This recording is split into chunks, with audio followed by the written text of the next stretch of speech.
ስማቸው ሲጠሩ መላከ ገነት ቀሲስ ዲበኩሉ ይባላሉ። እሳቸው አንድ ቪዲዮ የተናገሩትን ቪዲዮ ሰማሁ። አንድ ቦታ ላይ ይበል የሚያስበል ነው፣ ሌላ ቦታ ላይ ደግሞ አይ እንደዚህ የሚል ትምህርት የለም ብለዋል። ስለዚህ ቪዲዮአቸውን እንስማው። ጥያቄ ካለኝ እንደ ልጅ እጠይቃለሁ። ኦኬ አንድ ሰው የሆነ ገር ላምጥቶ ምናምን ቢለኝ ጥያቄ ካለኝ እንደ ልጅ እጠይቃለሁ። ኦኬ አንድ ሰው የሆነ ገር ላምጥቶ ምናምን ቢለኝ የማልቀበለው ከሆነ ትኖር አልቀበልም። ምክንያቱም ገር የመዳኛም የመጠለቂያም እዚህ ጋር ይበል የሚያሰኝ ነው። አልቀበልም ነው ያሉት ቀሲስ። በእውነት ነው ብዬ የምለው እንዳይቀበሉ ቀሲስ። ሌሎችም ካህናት እዚህ 1100 ሰው አላችሁ። እነዚህ መጽሐፍቶች መርዛም መጽሐፍቶች ናቸው። የኢትዮጵያ ኦርቶዶክስ ተዋሕዶ ቤተክርስቲያንን ያሳፈሩ፣ በአደባባይ ያዋረዱ፣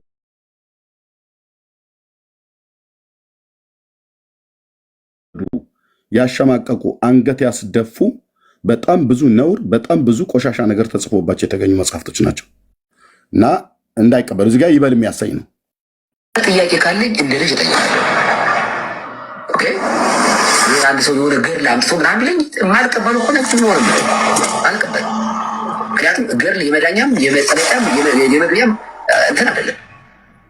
ታምራት ምናምን ሰው ታምር ነው። ከተቀበልክ ትቀበለዋለህ። ታምር ነው በቃ። ኦኬ ይህንን ታምር ካልተቀበልክ ገነት አትገባም በሚል ትምህርት ግን የለም። እዚህ ጋር እረኛው ኤርሚያስ ይቃወመውታል ቀሲስ። ለምን ስላነበብኩ መጽሐፍቶቻችሁ እዚህ ጋር የተናገሯትን ይስሙ መልሰው ከተቀበልክ ትቀበለዋለህ። ታምር ነው በቃ። ኦኬ ይህንን ታምር ካልተቀበልክ ገነት አትገባም በሚል ትምህርት ግን የለም። አለ ቀሲስዬ አለ። ይህንን ታምር ካልተቀበልክ ገነት አትገባም። እንደውም ገድላትና ድርሳናቱን ሰው ካልተቀበለ ዕጣ ክፍሉ የት እንደሚሆን ይናገራል መጽሐፉ። አሁን ለምሳሌ ገድላት ድርሳናት እዚህ ጋር ገድለ ክርስቶስ ሰምራል እንደ ምሳሌ እንደ ዋቢነት ማለት ነው። የሚያወራ ሰው ካለ ያው አመጣለሁ ተራ በተራ እያስቆጠርኩ ጥርስ ከምላሳቸው እያወጣን መጽሐፍቶቹ እናያለን። ቀሲሳው ምን አሉ? ገድላትና ድርሳናትን መቀበል ላልቀበለው እችላለሁ አሉ። ሰሙት። እንደገና ጥያቄ ካለኝ እንደ ልጅ እጠይቃለሁ።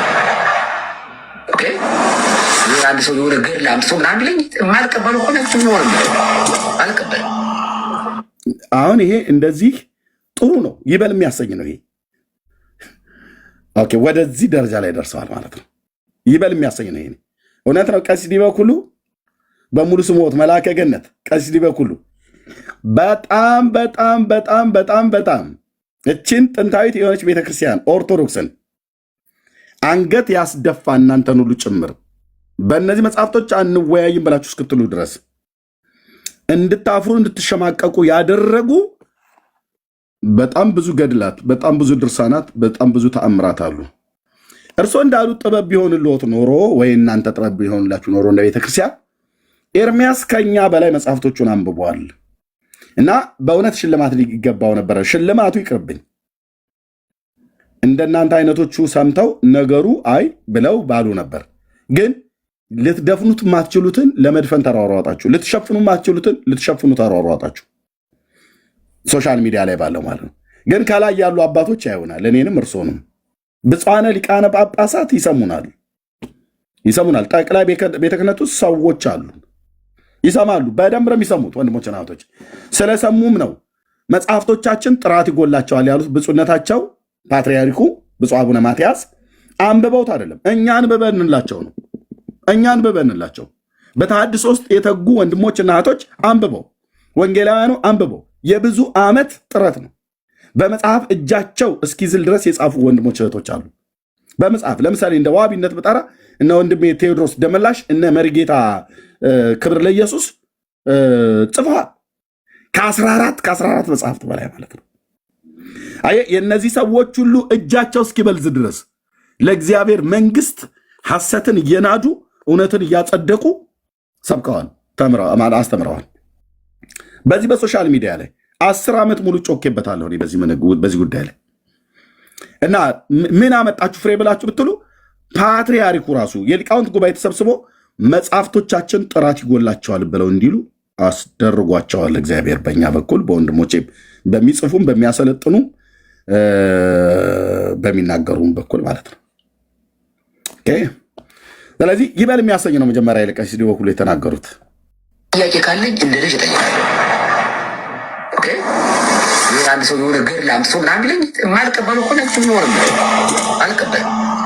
ምክንያቱም ገር የመዳኛም የመጠበቂያም የመግቢያም እንትን አይደለም። ታምራት ምናምን ገድል የመጽደቂያም እንትን የማለቻም ያሉት የመኮነኛም መጽሐፍ አይደለም ነው ያሉት። እንደዛ ነው ብሎ የሚለው መጽሐፉ አይደለም። ገድል የመጽደቂያም የመኮነኛም መጽሐፍ ነው። ያቸው የኔ ሞዴሬተሮችን ብቻ ያቸው ሞዴሬተር ይዘው ቁጭ ብለው ህዝቡ እዚህ የሚነገረው ነገር እንዳይሰማ እታች የፈለገ ነገር ሲያደርጉ ያቸው በቃ አይ ሞዴሬተር ከማላይ ነው። ቆይ ስራ ላይ ምን እንደ ጸለይ ካናቅም ይሁን አሁን እንዳለ ምድር ኦርቶዶክስ ተንጫሽ ምንድን ነው? እኔ በቃ አንድ ነገር አውቃለሁ። እግዚአብሔር እባቡን መጥቶ ለዚህ ነው ከርቁም ከቅርብም የሚንጫጫው ማለት ነው፣ በማይመለከተው ማለት። እሺ ጄሪ የኔ ቆይ ለአንቺ ሞዴሬተር ልስጥሽ እህትየው፣ ምሕረት አድርጊልኝ ዛሬ ስላልሰጠሁሽ። እሺ የማውቃችሁ ሌሎች እህትየው ይኸው ሰጥቼሻለሁ። ጄሪዬ ሞዴሬተር ብሎክ አይደለም የምታደርጓቸው፣ ሚዩት ነው የምታደርጉት። ሚዩት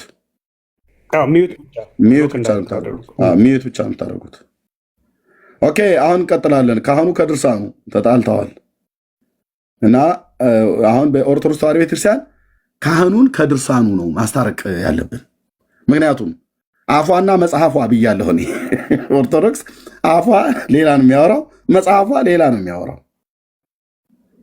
አይ መጽሐፍቶቹን ከመጽሐፍት ብለም እንዳትል ደግሞ ሌላ ሀገራዊ ጦርነት ሁሉ ሊያስነሳ የሚችል ጭቅጭቅ ሁሉ አለ። ልብ በሉ። ኦኬ ጸጋ ይብዛላችሁ፣ ተባረኩ። ኦኬ የቀሲስን አንድ እንስማውና ወደ መጽሐፉ ልሂድ። ምንድነው ያሉት መጽሐፍቶቹ? ገድላት ድርሳናቱ ለኩነኔም ለዘላለም የሚወጥ ምንም አይመለከታቸውም አይነት ነገር ነው የተናገሩት እሳቸው።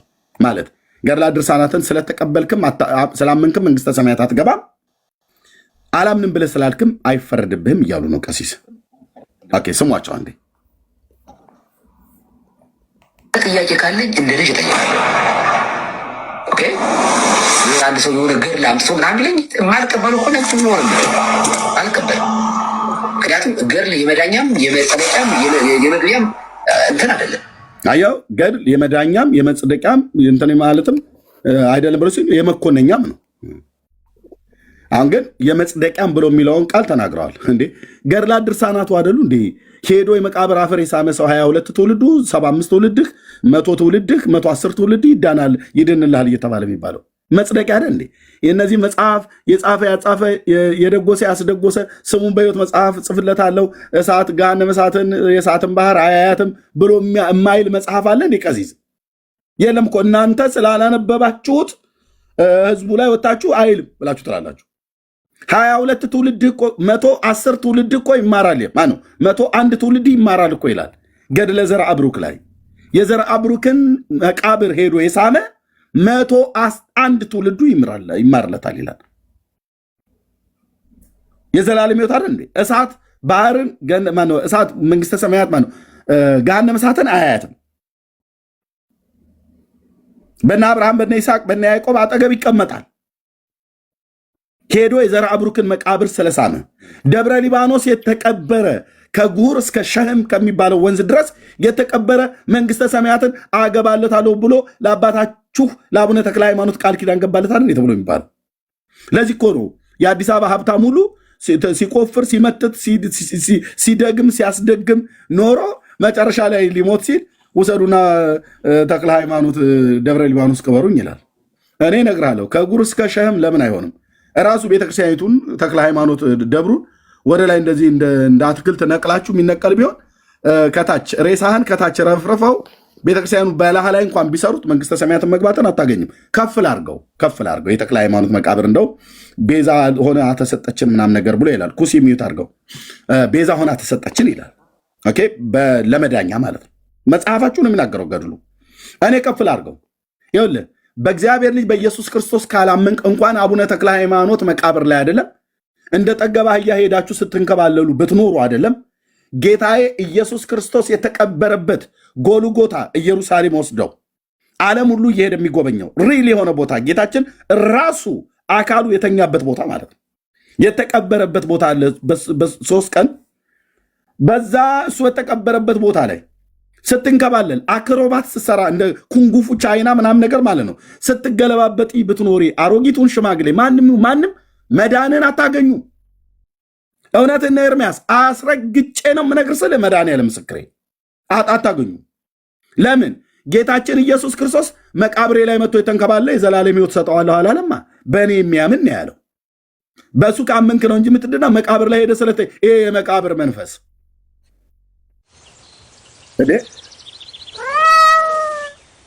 መቃብራም ትውልድ ማለት ነው። መቃብር ላይ ብትንከባለል ትላለህ እንዴ አንተ?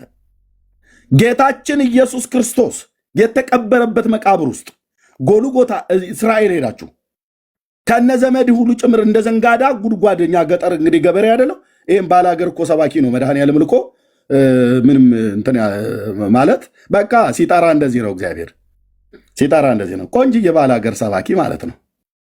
አስነሳብህ እግዚአብሔር ማለት ነው።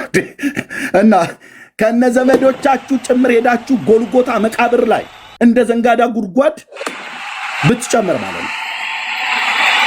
ዘንጋዳ ከዘራን በኋላ ጎተራው ሲጠብብን ረጅም ጊዜ እንዲቀመጥ ነቀዝ እንዳይበላው እኔ በተወለድኩበት አካባቢ ላይ አፈር አለ።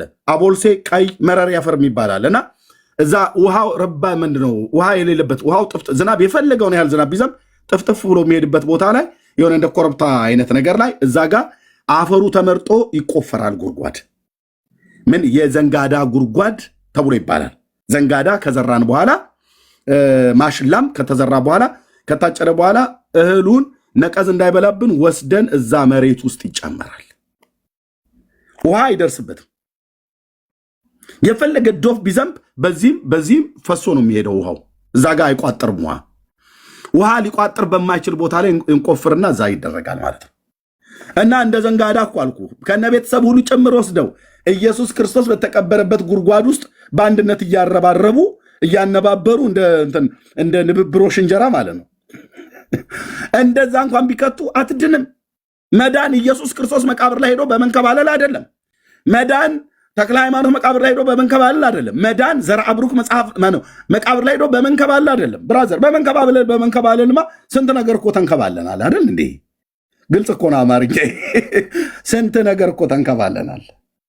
ግን የለም ወፍ የለም። በመንከባለል ሳይሆን ድነት በማመን ነው። እግዚአብሔር ቀብቶ በላከው በልጁ በኢየሱስ ክርስቶስ በማመን በስሙ ንስሐና የኃጢአት ይቅርታ ከኢየሩሳሌም ጀምሮ በአሕዛብ ሁሉ እንዲሰበክ እግዚአብሔር በቅዱሳት ሐዋርያቶች የማይለወጠውን ቅዱሱን ወንጌል ከፀሐይ መውጫው እስከ መጠለቂያው ድረስ እንዲሰብኩ ልኳል። ያ ወንጌል እዚህ እረኛ እጅ ላይ ደርሷል። እዚህ ወገኔ እጅ ላይ ደርሷል። አለቅ። ወንጌሉ ምንድን ነው? ያ መዳን ምንድን ነው? ወንጌል ነው። ወንጌል ስለምንድን ነው? የምስራች ነው። ስለማን ነው? ስለ ጌታችን ስለ ኢየሱስ ክርስቶስ ከድንግል ስለተወለደው የዳዊት ልጅ የእግዚአብሔር ልጅ ስለ ኢየሱስ ክርስቶስ ሞትና ትንሣኤ ነው። ኦኬ ቀሲስዬ አንዴ ይናገሩና ወደ መጽሐፉ ልዙር። ጥያቄ ካለኝ እንደ ልጅ እጠይቃለሁ። ኦኬ ይህ አንድ ሰው የሆነ ገር ላምስቶ ምናምን ብለኝ የማልቀበሉ ሆነ ኖር አልቀበልም። ምክንያቱም ገር የመዳኛም የመጠለቂያም የመግቢያም እንትን አይደለም ነው ቀሲስ ታምራት ምናምን ሰው ታምር ነው። ከተቀበልክ ትቀበለዋለህ። ታምር ነው በቃ ኦኬ። ይህንን ታምር ካልተቀበልክ ገነት አትገባም የሚል ትምህርት ግን የለም። አለ ቀሲስ መድኃኒ ዓለም ክርስቶስ ምስክሬ ነው አለ። መንግስተ ሰማያት የመግቢያው መጽሐፉ ምን ያህል ቅዱስ እንደሆነና መጽሐፉን ደግሞ አለማመን የሚያመጣብህን ኮንስኮንሲ ኦርቶዶክስ እንደጻፈችው ኤርሚያስ ያነባዋል። ከዛ ኤርሚያስ ተሳዳቢ ነው ብላችሁ ብትሉ ጴንጤዎችም ቤት ክፈትና ጩህ። ኦርቶዶክሳንም ኤርሚያስ ተሳዳቢ ነው በል። እኔ የሚሳደቡትን መጽሐፍቶቹን አምጥቼ ያሳያለሁ። ስለዚህ ከየትን ጀምር ማለት ነው? ቆይ እንደውም ከዚህኛው ከምጀምር አንደኛውን ሰው መሳይ ነገር አስታወስኩት። ከአቦን ጀምር። መጽሐፉ ቅዱስ ነው ወይስ ቅዱስ አይደለም? ገድል ድርሳናት ምን አሉ ቀሲስ? መጽደቂያችንም መኮነኛችንም አይደሉም አሉ መጽሐፍቶቹ። ምን አሉ? መጽደቂያችንም መኮነኛችንም አይደሉም። መጽሐፍቶቹ ምን ይላሉ? ካህኑ ወይስ ድርሳን? ኪሩጣ ኖ ኖ ኖ ሰዓት ኖ ኖ ኖ ኖ አልሰጥህም። እህትዬ በቃ ሰዓት ከሌለ ኩሲ በሌላ ቀና አስወርጁ። እህትዬ ቴንክ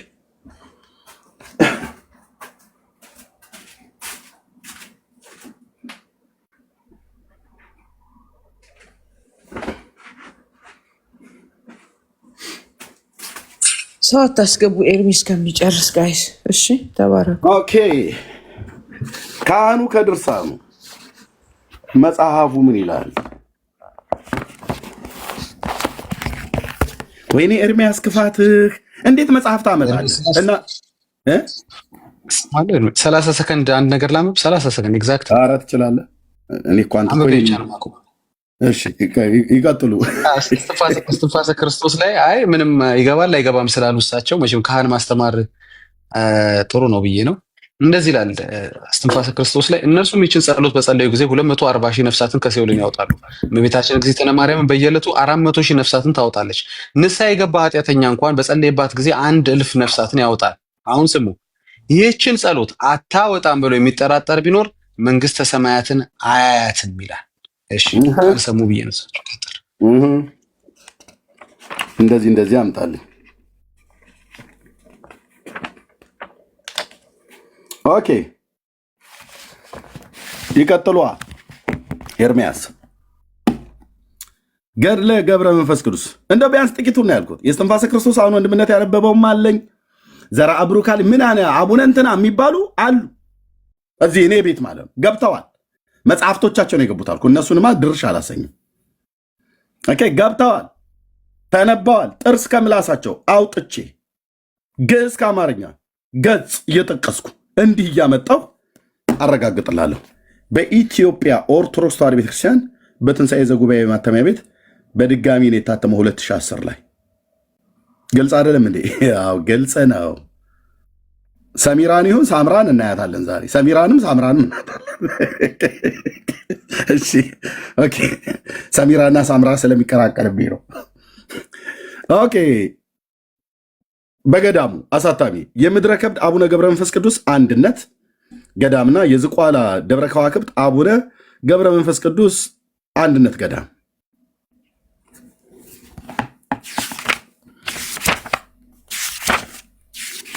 ካወራ እንደዚህ ያወራ ብራዘር። አሁን ይሄ ገዳሙ ለመሆኑ ገዳሙ ማህተሙን አትሞበታል።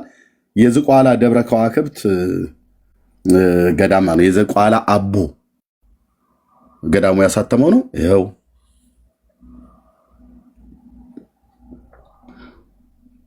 ሌላን ሊጻፍ እንደሚችል ስለሚያስቡ ማረጋገጫ ለተጠቃሚዎች በሙሉ ይላል። ማረጋገጫ ከሁለቱ ገዳማት ከዝቋላና ከምድረ ከብድ ያለው ጉራጌ ምድር ላይ ያለው ከሁለቱ ገዳማት የአንዱ ገዳም ማህተም ያላረፈበት ገድል እውቅና እንደሌለው እንድታውቁ እናሳስባለን ብለዋል። ማህተም ከዚህ በላይ ይደረግ ይላል። ይኸው ማህተም ተደርጎበታል ስንገዛ ማለት ነው። ኦኬ ተናገር እውነቱን። እንሄዳለና ወዴት? ወደ ምዕራፍ ወደ ታምር 20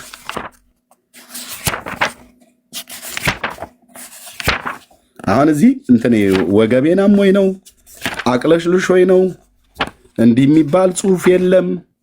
ቅድስት ኩላይት ቤተክርስቲያን እንዲህ አትልም የሚባል ነገር የለም። ኦኬ በዚህ በ20ኛው ታምር ላይ ደጋግሜ አንብቤዋለሁ። አሁን ሙሉን አላነበውም። ደጋግሜ አንብቤላችኋለሁ። ያው አቦ ሞቶ ሰውዬው እኮ የለም ሲጀምር እዚህ ፕላኔት ላይ ኤግዚስት ያላደረገ እኮ ሰው መሰል በምናብ የተጻፈ እኮ ነው። ወንድሞች እናቶች፣ ቅዱስ የእግዚአብሔር ልጅ ኢየሱስ ምስክሬ ነው አቦ በምድር ላይ ነበረ ብሎ የሚል ኦርቶዶክሳዊ ካለ እኔ በዲቤት እገጥመዋለሁ። ግን እነሱ ያው አይወዱትም።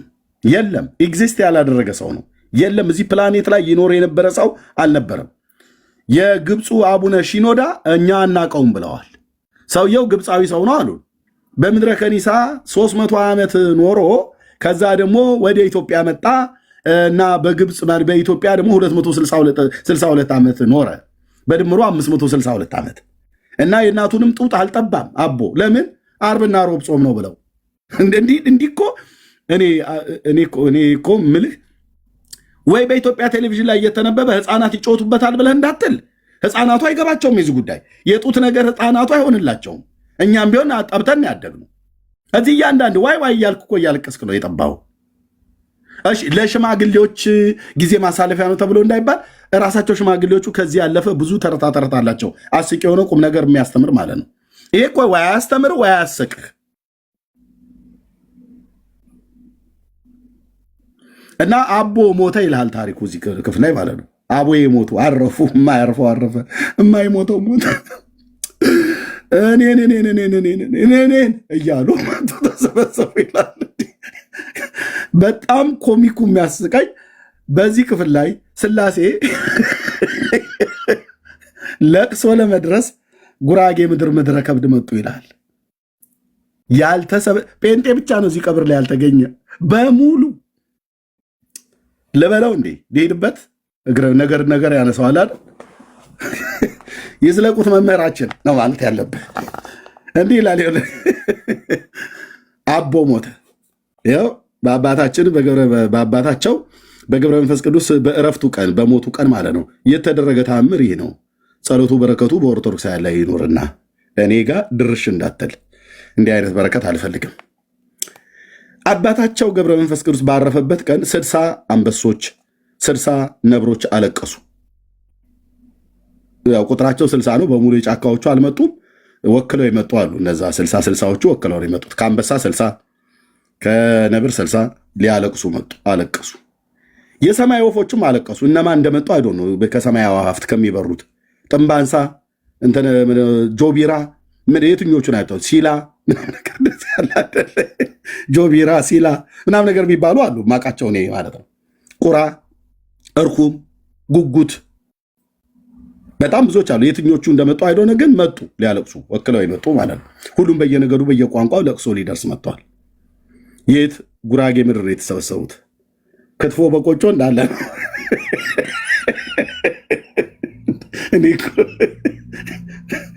ኧረ ተፋታኝ ይላል የሀገሬ ገበሬ። ነገሩ ገና ሲያየው እንዴት ነው ነገሩ ነው ይላል። ልብ በና ሰባኝ። ኦኬ አሁን ክትፎ ቆጮ ጋር ተወው ኤርሚያስ። ለወፎች ቆጮ ታዲያ ምን ይበላሉ? እኝንም ያህል አባት አርፈው አልቃሹን ይልኝ። ፀሐይ፣ ጨረቃ፣ ከዋክብት ብርሃናቸውን ከለከሉ። አላለቀሱም እነሱ ብርሃን የከለከሉ። ምድር ተንቀጠቀጠች። ኤርዝኩዌክ ተነሳ።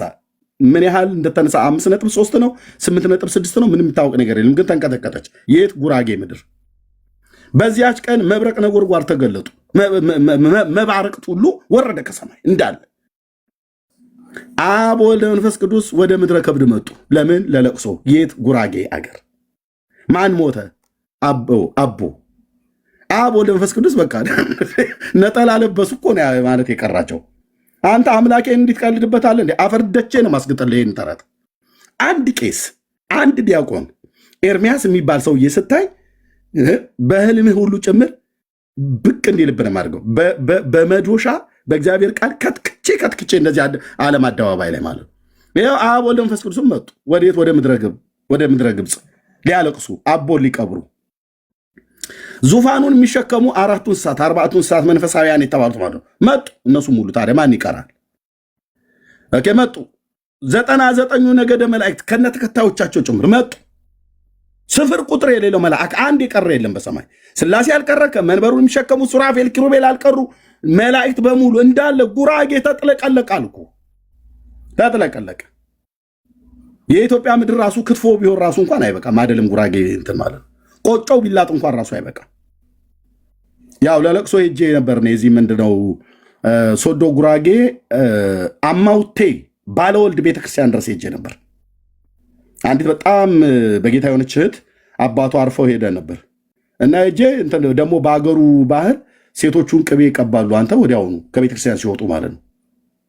እኔ በሙሉ አሰልፈው እኔንም ሊቀቡኝ ነው ብዬ ጫካ ነበር የምገባው አልኩ። ሸፍቼ ቢሆን ምንም እንዴ እና በአገሩ ባህል ነው ቅቤ ይቀባል። ሄጄ ያየሁት ማለት ነው። አማውቴ የሚባለው ባለወልድ ቤተክርስቲያን ቦታውን ቀጥታ እየጠራ ማለት ነው። እና ከዛ ከሄድም በኋላ ክትፎ ላይ ነው። ክትፎ ላይ ምልህ አንደኛ ወንጌላዊ ነኝ፣ ሁለተኛም ደግሞ የቀድሞ ቄስ ነኝ። እሱ ላይማ ያው ምልህ እንግዲህ ሲሳይነ ዘለለ ዕለተነ ነው ብራዘር እንዴ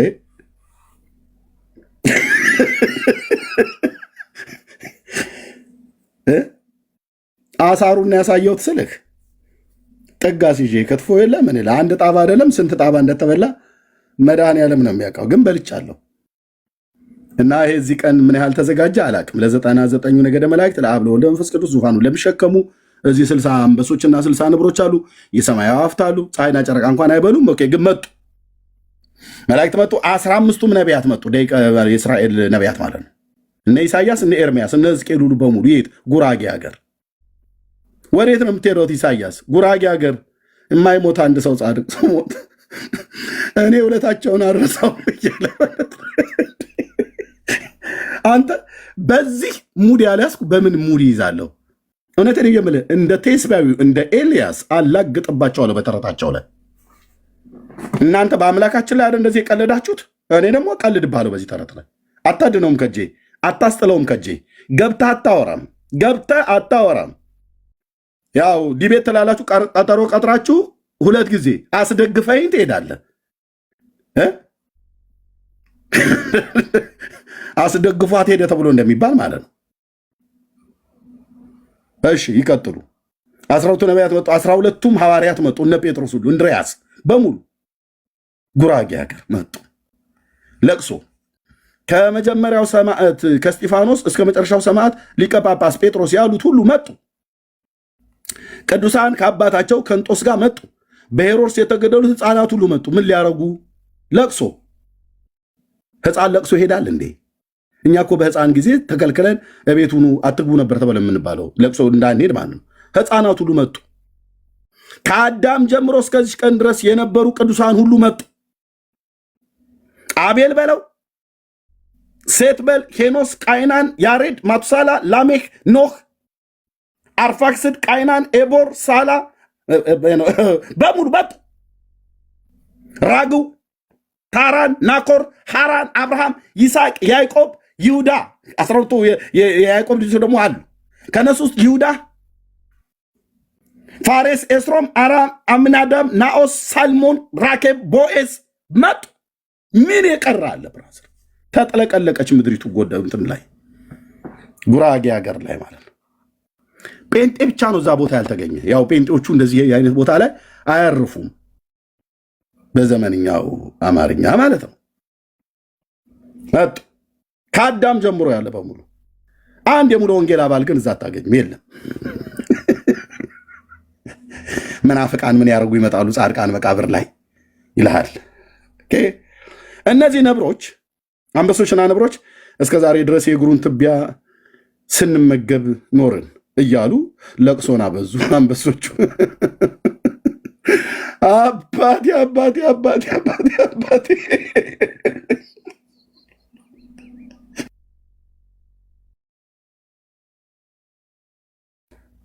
የእርሶን እግር እኮ እየላስን ነበር የምንኖረው። ምን አገኘሁት ምን አገኘሁት ምን ቀጠፈሁት እያለው አለው። አንበሳ ሲያለቅስ ይታይ። አንዱ አንዱን እንኳን እንዳያጽናና በሙሉ ለቅሶ በለቅሶ። ነብሮችም እሪ እሪ ባል እሪ። ነብር ከአንበሳ ለቅሶን አበዙ። ማን ይህንን ለቅሶ ግን ሪከርድ ያደረገው? ኤርሚያስ ጠይቅ። እነንቶኔ ጋር እነ መመሬ ሽርሽር ጋር ሄደ ጠይቅ።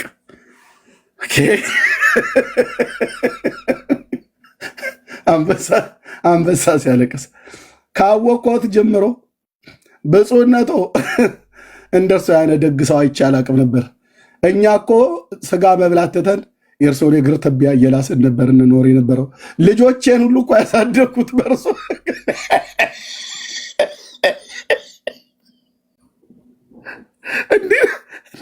እንዲህ ነው የተለቀሰው፣ እንዲህ ነው የተለቀሰው። እንዴ ነበርኮ ኤርሚያስ ብላት በለኝ። እኔ የኢትዮጵያ ለቅሶ ብቻ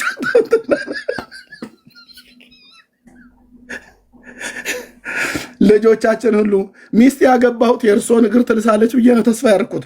አንበሶች ከአንበሶች ይጋባሉና እንዴት አይነት አማርኛ! ነብሮችም ይዋለዳሉ፣ አንበሶችም ይዋለዳሉ። ልጆትን ለልጄ እንዲድሩ ተብሎ ሲባል ማለት ነው። እና እርሷን እኮ ያገባት ሚስቴን እንኳን ራሱ ሳገባት የእርሶን እግር እኔ እየላስኩ እንደኖርኩ እሷም የእርሶን እግር እየላሰች እንድትኖር ተስፋ አድርጌ ነበር የመጣሁት።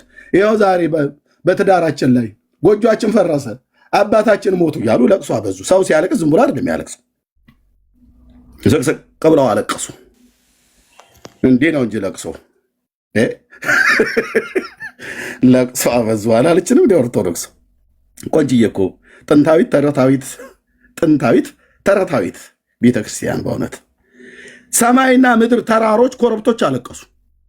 ተራራ ራስ ዳሸን፣ ኪሊማንጃሮ፣ ኤቨረስት ዋቴቨር ብለህ ብትል ኮረብታው ምናምን ነገር ሁሉ ስቅስቅ አለቀሱ። ቅጠል፣ ፍሬ፣ የጫካ ሳር ከኛ ምንም አልቀመሰም፣ ምንም አልበላም። እኛ ጋር ጫካ ውስጥ ነበረ፣ ምንም አልቀመሰም። አቦዬ በእውነት እውነቴን መሰክራለሁ አሁን እያሉ አለቀሱ። ቅጠል ስቅስቅ ብላ እኔ ልበጠስለውት፣ እኔ ልቀንጠስለውት፣ እኔ ልርገፍለውት ትላለች። ፍሬም እንደሚረግፍ ቅጠልም እንደሚረግፍ ማለት ነው። ቅጠል ይረግፍ የለ በንፋስ፣ እኔ ልርገፍለውት አባቴ አባቴ አባቴ፣ እኔ ልውደቅለውት እያለ ይዛፍ ፍሬ ሁሉ ማለት ነው። የጫካ ሳርም እኔ ልድረቅለውት፣ እኔ ልድረቅለውት፣ ምንም አልቀመሰም እያሉ አለቀሱ። ውሃም በጣም ነገሩን ዙሩን የሚያከራው ይሄ ነው። ውሃም ከእኔ ምንም አልጠጣም እያለች አለቀሰች። ውሃ ባህር፣ ምንጮች እና ባህሮች ስቅስቅ፣ ውቅያኖስ ሁሉ ጭምር ሳይቀር ስቅስቅ አለች። ኧረ ተረጋጊ ተብላ ብትባል እምቢ። ምን ሆነሽ የምታለቅሺው? ምንም እኮ ከእኔ አልቀመሰም። ውሃም አልቀመሰም፣ ቅጠልም አልቀመሰም፣ ፍራፍሬም አልቀመሰም፣ እንደ ዝንጀሮ ሳርም አልበላም፣ እንደ በሬና እንደ ምናምን ነገር ማለት ነው። አቤት አቤት አቤት! ምንም አልጠጣም እያለ አለቀሰች። የሰማይ ወፎችም መዓዛውን ዘወትር እየተመገብን እንኖር ነበረ ብለው አለቀሱ። ወፎቹ መዓዛን የሚመገብ ጥሬ መብላት ትተው ጥሬ የጫሩ ጥራጥሬ ምናምን ነገር ትላትል አይደል የሚበሉት ወፎች። ነገሩ እዚህ በሙሉ እኮ የከተማ ህዝብ ነው። ምንም የምታውቀው ነገር የለም። እኔ ሆን ልንገርህ፣ ወፍ ወይ የተዘራ ዘር ካሉ ለቅመው ይበላሉ፣ ወይ ደግሞ ወደ ወፍጮ ቤት እህል ምናምን ነገር ወዳለበት ወይ ደግሞ ወደ አውድማ አካባቢ አታጣቸውም። እኛ ከወቃም በኋላ ግርድ የሚባል ነገር አለ። ገረድ አይደለም ያልኩ፣ ግርድ ዋናው ምርት ካነሳም በኋላ የምንተወው ማለት ነው። በንፋስ የሚወሰድ ምናምን ነገር እዛ አውድማ ላይ እንደዚህ እየቆፈሩች ነው ወፍ የምትበላው። እንደሚጥም የተባለች እነዚህ ዋኔ ሸማኔ ብለህ የምትላቸው እነሱ እንደዚህ እየቆፈሩ ነው ይበሉት። እና እነዚህ አቦ ጋር የመጡ ወፎች የሚበሉት መዓዛውን ነበር። መዓዛ ምን ይበላል? አባታቸው ገብረ መንፈስ ቅዱስም እነዚህ ወፎችና አራዊቶች ብሞት እንዳለው ወደ ሰማይ አድርጋለሁ እንጂ ስጋዬ በመቃብር አይቀበርምና ለምን ታለቅሳላችሁ አለ። ከወፎቹ ጋር ይጫወታል። እነዚህ ሁሉ ሲያለቅሱ ለአንዳቸውም አልመለሰም። ወፎቹ ጋር ግን ሲደርስ እነዚህን ወፎች አራዊቶችንም ብሞት እንዳለው ወደ ሰማይ አድርጋለሁ እንጂ እንደ ሰው ስጋዬ በመቃብር አይቀበርምና ለምን ታለቅሳላችሁ አላቸው። ሞቷል እኮ የሞተው ወፎቹ ሲናገሩ አላስቻለውም። ቀና አለና ለምን ነው የምታለቅሱት ግን? እኔ እኮ ከነስጋዬ ነው ወደ ሰማይ የማርገው። ስለዚህ አቦ አድርጓል ከነስጋው ወደ ሰማይ እየተባለ ነው። እና አታልቅሱ፣ አይዟችሁ፣ ተጽናኑ። እስኪ የሞተ ሰው ቀና ብሎ ወፎቹን አናግሮ ተመልሶ እንደገና ደግሞ ሲተኛ ይታይ። እንዲህ ነው ቁማር የሚጮቱብህ። በስመ አብ ወወልድ ወመንፈስ ቅዱስ አሃዱ አምላክ ብለህ ጠዋት ፀሐይን እየሞክ ድንጋይ ላይ ቁጭ ብለህ ገረገራ ጥግ ተደግፈ የምታነበው መጽሐፍት ይሄ እንዲህ አይነት ቀልድ ነው።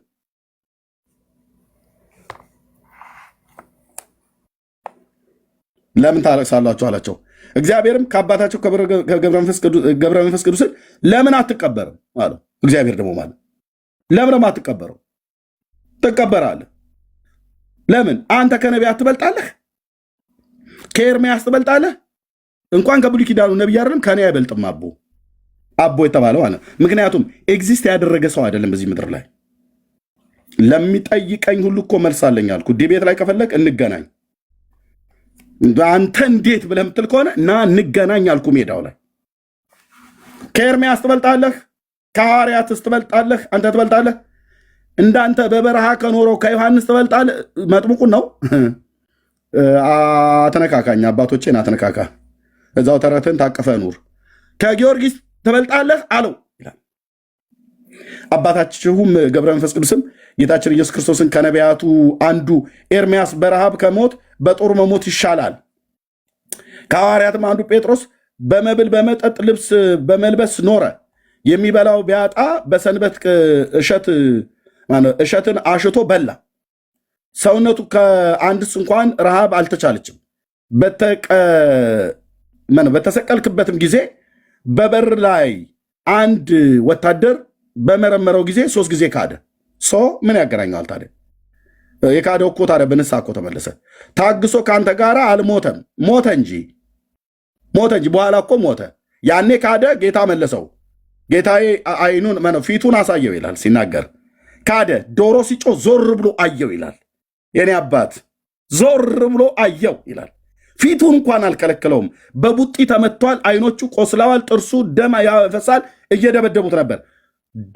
ዶሮ ሲጮህ ዞር ብሎ አየው ይላል።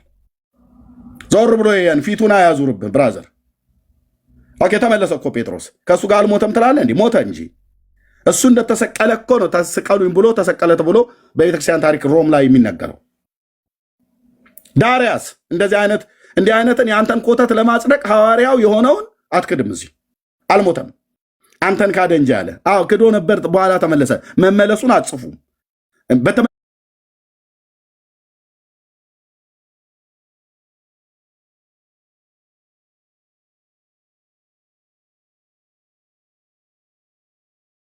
በጎችን አጽና ብሎ ያለውስ? በጎቼን አደራ ጠብቅ ብሎ ያለው ለምን እሱን አትጽፉ? እሺ ከሰማዕቱ አንዱ ጊዮርጊስ በዓለም ሳለ በሹመት ነበር። የሹመቱም ስም ተርቢኖስ ይባል ነበር።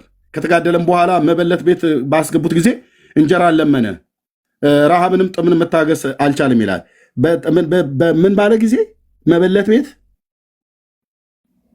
እኔ የማውቀው ጊዮርጊስን በታሪኩ ላይ የንጉሱ የዱዲያኖስን ሚስት እልእስክንድርያ የምትባለው ባልየውን አባሮ በሌሊት ባልየውን አስወጥቶ ከንጉሱ ሚስት ጋራ በእልፍኛቸው አደረ ነው ብሎ የሚለው ገድሉ።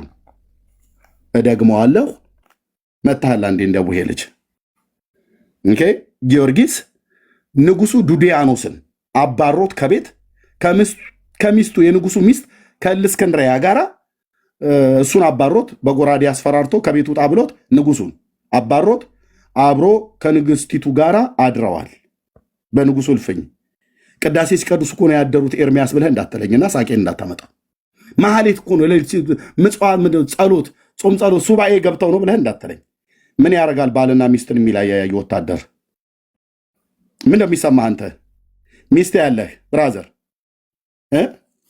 ሚስት ያለህ እኔ ጋር መጥተህ ሚስቴን ከእኔ ለይተህ በእኔ መኝታ ቤት እተኛለሁ ብለህ ብትል ተያይዘን እንወድቃለን ያሉት እንትና ማናቸው?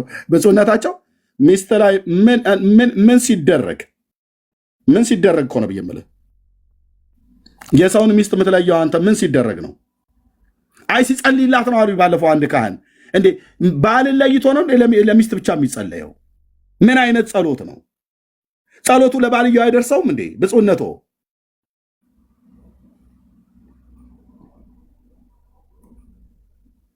ወይስ ማህሌት ቆመው ነው? እሱ እየቀደሰ እሷ እያስቀደሰች ነው?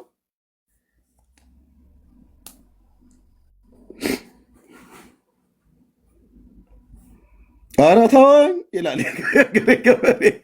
ጉድ ነው የምሰማው አልኩ፣ ጉድ ነው የምሰማው። እሺ እንጀራ በለመነ ጊዜ መበለት ቤት መታገስ አልቻለም። እንደኔ በበረሃ የኖረ ዮሐንስ ከሁሉ የምትበልጥ የምትጠቅም ጣፍጥ የጣዝማ ማር በላ። ከነገስታት እንኳን ከማር ሁሉ ይልቅ እሷን ይወዳሉ። ኦኬ ጣዝማ ነው ብሎ አይልም፣ ግን ማር በላ ይላል። የበረሃ ማር በልተዋል እና አንበጣ በልተዋል።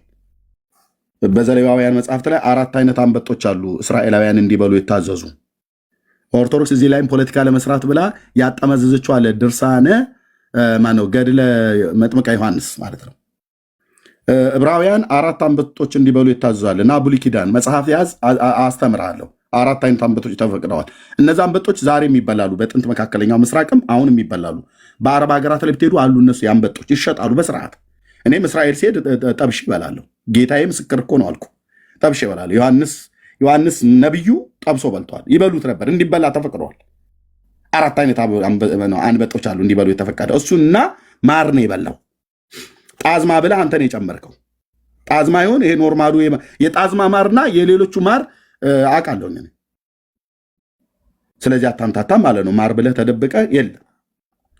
እሺ እኔ 562 ዓመት ኖሩ ከእናቴ ማፀን ከወጣሁበት ቀን ጀምሮ ልብስ አልለበስኩም። ይኸው ለአቦ ማለት ነው ልብስ አልለበሰም ከእናቱ ማፀን ከወጣበት ጊዜ ጀምሮ ጡትም አልጠባም። ለምን? አርብና ሮብ ያው የተወለደበት ቀን ምንድነው?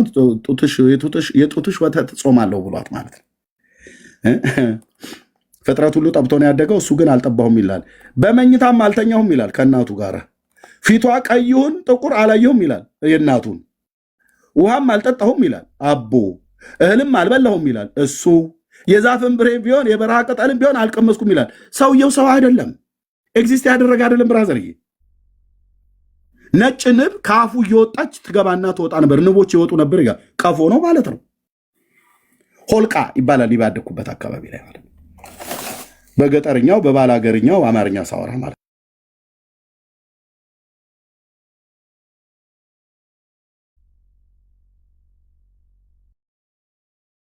ኦሆ እሺ።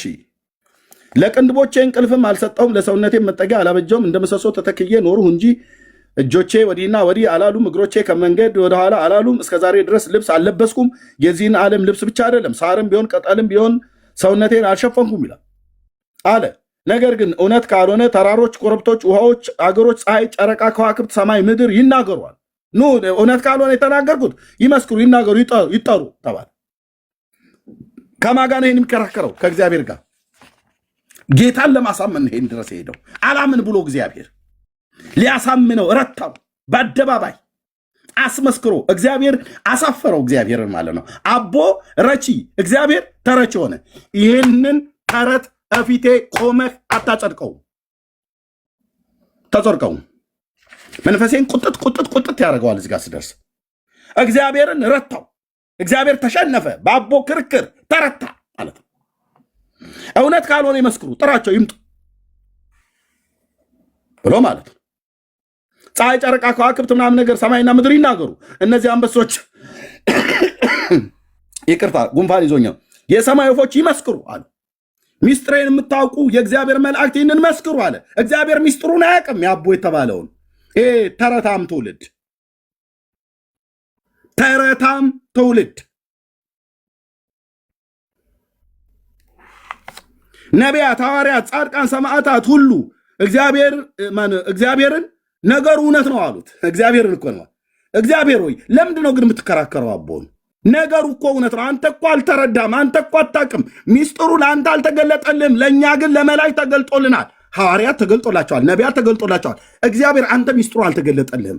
ነገሩ እውነት ነው አሉታ። እግዚአብሔርን ይኸውልህ እዚህ መጽሐፍ ላይ ቆሜ በእግሬ ቆሜ ብናገር ደስ ባለ ነበረ። ምንም አታመጡም አልኩ። የሰራዊት ጌታ እግዚአብሔር ከኔ ጋራ ነው። ግን ትውልዴ እውነቱን እና ሐሰቱን ሳያውቅ ያን አላረግም። ራሳችሁ ትረግጡታላችሁ መጽሐፉን። ነገሩ እውነት ነው አሉት። እግዚአብሔር እውነት መሆኑን ሳያውቅ ቀርቶ አቦ የሚያወራው እውነት ነው ሐሰት ነው ብሎ የሚለውን እግዚአብሔር መለየት ተስኖት መለየት ተስኖት አቅቶት ምስክሮች ተጠርተው ነገሩ እኮ እውነት እኮ ነው። እግዚአብሔር ለምን አትሰማውም? ግን ለምደው ከአቦ ጋር የምትከራከረው? ጌታ ከስንቱ ጋር ተከራክረ ትችለዋለህ? ስንቱ አስረድቶ ይኸው በሙሉ መሰከርንብህ። እኛ በሙሉ ይመስክሩ ተባለ። ተራሮች መሰከሩበት እግዚአብሔር ላይ፣ ኮረብቶችን መሰከሩ፣ ውሃዎች መሰከሩ፣ አገሮች መሰከሩ፣ ፀሐይ መሰከሩበት፣ ጨረቃ መሰከሩበት። እግዚአብሔር በቃ አፈረ፣ ተረታ። በእነዚህ አምላኬን ጌታዬ አስችለኝ፣ እምባዬ ብቻ ነው የሚፈሰው፣ አስችለኝ። ከዋክብት፣ ፀሐይ፣ ጨረቃ የፈጠራቸው ፍጥረታት ሁሉ እግዚአብሔር ላይ መሰከሩበት። አቦን ተከራክሮ ያልሆነ ነገር ተናግሮ አቦ እውነት ነው እሺ ጥራቸው የፈጠርካቸው ብለው የሚባሉት በሙሉ አንተ ላይ መሰክሩባል። እኔ ግን ጻድቅ ነኝ። አቦ ጻድቅ፣ እግዚአብሔርስ የሚመሰከርበት። ሞት ይሻለኛል አልኩ ይህንን ከምሰማ። ደሞ አልሞትም ጊዜው እስኪደርስ ድረስ። እግዚአብሔር ከዚህ አይነት ኮተት መረባች ውስጥ የሚያስጥለው አለ። አሳይቶኛል፣ ተናግሮኛል፣ እቀጥላለሁ። ሰማይና ምድር ይናገሯል። እነዚህ ሁሉ አንበሶች፣ ነብሮች፣ የሰማይ ወፎች ሁሉ ይመስክሩ፣ አንተ ላይ ይመስክሩበት። ሚስጥሬን የሚያውቁት እነሱ ናቸው። አንተ አታውቅም። እግዚአብሔር የእግዚአብሔርን መልአክም ይህንን ይመስክሩ። አንተ ሚስጥሬን አታውቅም፣ መላእክቱ ሚስጥሬን ያውቃሉ። እነዚህ ሁሉ የተጠቀሱት ሚስጥሬን ያውቃሉ። ነቢያት፣ ሐዋርያት፣ ጻድቃን፣ ሰማዕታት ሁሉ ያውቃሉ። በለ ብሎ ነገረው አቦ እግዚአብሔርን። ከዛስ ሁሉ እግዚአብሔርን ነገሩ እውነት ነው አሉት። እንዴ እግዚአብሔር ለምን የምትከራከረው ግን ከአቦ ጋር? ነገሩ እኮ እውነት ነው እኮ። አንተ ነህ ሚስጥሩ ያልተገለጠልህ። አንተ ሚስጥር አታውቅም። እኛ ግን ሐዋርያቱ ሚስጥር እናውቃለን። ስለዚህ የቱንም ያህል ብትፈጥረንም እንኳን ለፈጠርከን ለአንተ ሚስጥር አታውቅምና ሚስጥሩን እኛንን የምናውቀው ያቦን ከአንተ ተሰውሯል ጌታ፣ የተገለጠልለኛ ነው። ይኸውልህ ይህንን የዘንዶ ትምህርት አልኩ። ይህንን የዘንዶ ትምህርት ከገለአድ ቴስቢ እንደወጣው እንደዛ ታላቅ ነቢይ እበቀለዋለሁ፣ በምድሬ ላይ እበቀለዋለሁ። ያዋረዳችሁት ጌታዬ ነው አይደል? ያዋረዳችሁት ያቃልላችሁት ጌታዬ ነው አይደለ? እኔ አዋርደዋለሁ በዘመኔ ከሱ ጋር ሆኜ። መሰከሩበት። እግዚአብሔር ኩም አለ ይባላል። እግዚአብሔር አፈረ፣ ተመሰከረበት። አንድ ፍጥረት እንኳን ከሱ ጋር የቆመ የለም። ሁሉም ነቢያት፣ ሐዋርያት ቢባል በሙሉ መጥተው ለአቦ መሰከሩ፣ ለእግዚአብሔር አይደለም። ለአቦ መሰከሩበት። ጌታን እንደ ሰው ይኸው ለብቻ ቁጭ ብሎ የፈጠረው ፍጥረት ሁሉ አንድ በእውን እንኳን ያልተፈጠረ በምናብ የተፈጠረ ደብተራዎች የፈጠሩትን ቅዠት እግዚአብሔርን የሆነ ቦታ ላይ እንደ ሰው አስበው አሸማቀውት ሁሉ ሲመሰክሩበት የእኔ ጌታ እኔ ያለውልህ ልጆች አሉ አባዬ ጌታዬ ኢየሱስ ያመኛል። በቃ ወንድሞች እናቶቼ እንዴት ልለፈው? በቃ እዚህ ጋር እታመማለሁ። ውስጤ ልደብቀው የማልችለው ህመም ውስጥ ያለ እግዚአብሔርን ነው ይህንን ያህል ያዋረዱት። በመጽሐፍቶቻቸው ውስጥ እግዚአብሔርን ነው እቺ ቤተ ክርስቲያን እግዚአብሔር ላይ ነው ትውልዱ ምራቁን ጢቅ እንዲልበት ያደረጉት። እኔ ደግሞ እነዚህ ተረት ላይ ትውልዱ ምራቁን ጢቅ እንዲሉበት አደርጋለሁ ከጌታዬ ጋር። ተመሰከረበት እግዚአብሔር። አርፎ ይቀመጥ ነው ከዚህ በኋላ። ጌታችንም አለው ወዳጅ የገብረ መንፈስ ቅዱስ በእውነት ይናደረገ ካፉ የወጣ ሁሉ እውነት ነው። ማነው ካፉ የወጣ ሁሉ ሐሰት የሌለበት እውነት ነው አለ። ሲመሰከርበት ማለት ነው። ከአቦ አፍ የወጣው ስተት የሌለበት ነው። ከኔ አፍ የወጣው ነው ስተት ያለበት። ምክንያቱም ሁለት እውነተኛ ቢኖር ምስክር ባላስፈለገ ከአቦ አፍ የወጣው ያለ ሐሰት ነው፣ እውነት ነው፣ ሐሰት የለበትም አለ። ከእግዚአብሔር አፍ የወጣው ሐሰት ነው እያሉን ነው። ቀጥዬ ሳነብልህ ታየዋለህ። ከዛስ ከእግዚአብሔር አፍ የወጣው እግዚአብሔር እኔ ነኝ ዋሸሁት፣ ምስክሮች ሁሉ መጥተው እኔ ላይ መሰከሩብኝ። አቦ ግን አንተ እውነተኛ ነህ፣ ይሄ ሁሉ ፍጥረት መሰከረ፣ እኔም ደግሞ መሰክራለሁ መጨረሻ በእውነት ከአፍ የወጣው እውነት ነው ሐሰት የለበትም ብሎ መሰከረ። እኔ ነኝ የቀላመድኩት ብሎ ማለት ነው። ጌታ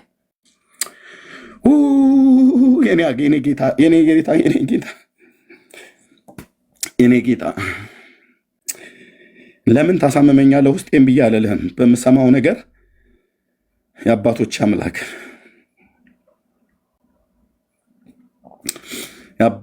አምላክ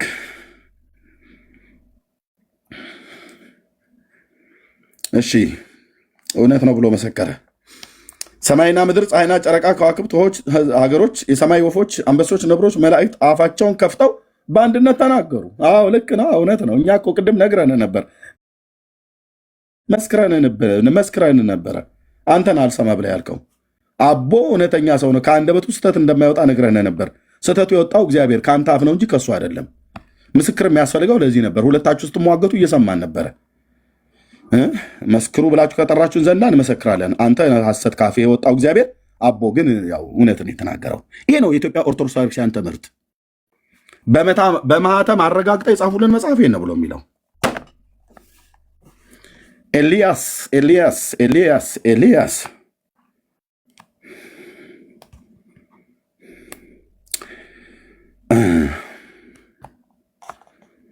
ኤልያስ ነቢዩ ኤልያስ እሱ ላይ የነበረ የክርስቶስ መንፈስ ማለት ነው።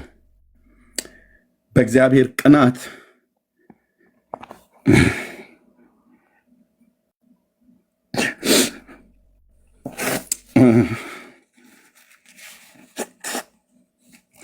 ድረሱልን፣ ከሙታን ተነሱና አኑና መስክሩ ብዬ አልልም።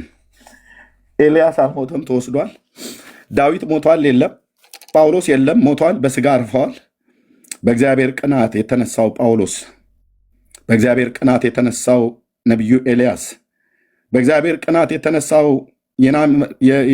የአልዓዛር ልጅ ፊናንስ ኑ ድረሱልን ብዬ እንደ ብፁዕ አቡነ ማርቆስ በላይ ዘለቀ ድረሱልን ተነሱና እርዱን ብለን አንላቸውም። እነዛ አባቶች ውስጥ ግን የነበረ የእግዚአብሔር መንፈስ ጌታዬ አለህ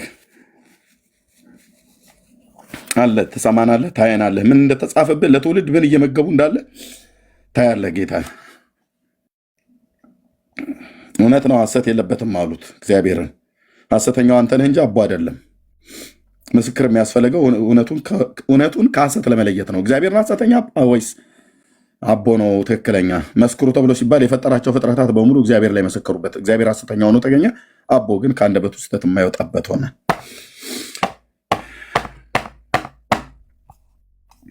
ከሰው እስከ ድንጋይ ከምድር እስከ ሰማይ በታች እንዲህ ያለ ድንቅ ነገር አላየንም ብለው ተናገሩ።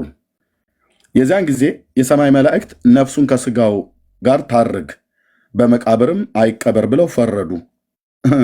ጌታስ አይፈርድም። ለምን? ሐሰተኛ ነው። በሙግት ተረቶ አቦ አሸንፎታል። መላእክት ሁሉ በሙሉ ፍጥረት ሁሉ በሙሉ ለፍርድ አይበቃም ማለት ነው። የዋሸ ሰው ለምን? የዋሸ አምላክ ለምን በፍርድ እንዴት ብሎ ሊፈርድ ይችላል? ፍርዱ ውሸታም ስለሆነ እነሱ መስክረውበታል። እግዚአብሔር ሐሰተኛ ሆኖ ለፍርድ እንኳን ራሱ በነፍስ ላይ እንኳን እንዳይፈርድ መላእክት በነፍስ ላይ ይፈርዳሉ። መላእክት ተሰብስበው የዛን ጊዜ ነፍሱ ከስጋው ጋር ታርግ እንዳይሞት፣ ከሞተም ነፍሱን ከስጋው ጋር በመቃብር አይቀብር ብለው ፈረዱ። እግዚአብሔርስ የለም። ከዛ ሲው ዮሐንስም ፈረደ። ነቢያትም ኤርምያስም ከነቢያት ጋር ፈረደ። ጴጥሮስም ከሐዋርያት ጋር ፈረደ። ጻድቃንም ጊዮርጊስም ከሰማዕታት ጋር ፈረደ። እንጦስም ከመነኮሳት ጋር ፈረደ። ቅዱሳን ሁሉ እንዲፈረዱ። እግዚአብሔርስ አልፈረደም። ለምን? ሐሰተኛ ነው። በኦርቶዶክስ ቤተክርስቲያን ትምህርት እግዚአብሔር ሐሰተኛ ነው። ክርስቶስ ሐሰተኛ ነው። ለፍርድ አይበቃም። ለፍርድ አይበቃም። ፍጥረት ሁሉ መጥቶ የሚመሰክርበት ውሸተኛ ነው ብለውናል።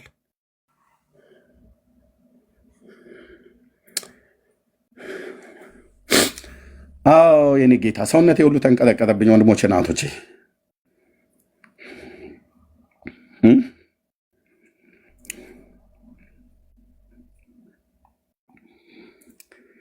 ይህንን የሚናገር መጽሐፍ ምን ብለው አሉ? ያን ጊዜ ጌታችን ኢየሱስ ክርስቶስ በልቡ ተክቶ ይህንን የገድሉን መጽሐፍ ያጻፈ በቤቱ ያስቀመጠ የገድሉን መጽሐፍ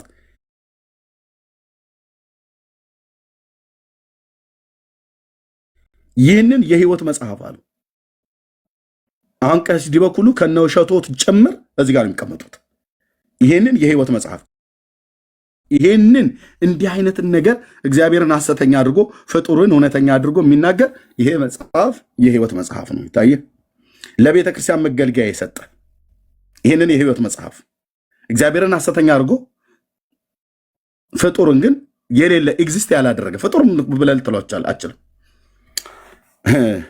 ለቤተ ክርስቲያን የሰጠ በመንግስተ ሰማያት የብርሃን ቤት ያገኛል። መጽሐፉን ገዝቶ የሰጠ ያጻፈ ቀሲስ ዲበኩሉ ቅድም ቪዲዮ ላይ ምን ነበር ያሉት? መልሰን ሰማዋለን።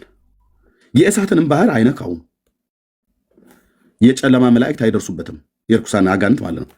የብርሃን መላእክት በፍጹም ደስታ በሰላም ይቀበሉታል እንጂ ነፍሱን ከወዳጄ ከገብረ መንፈስ ቅዱስ ጋር በብርሃን ቤቶች ትኖራለች።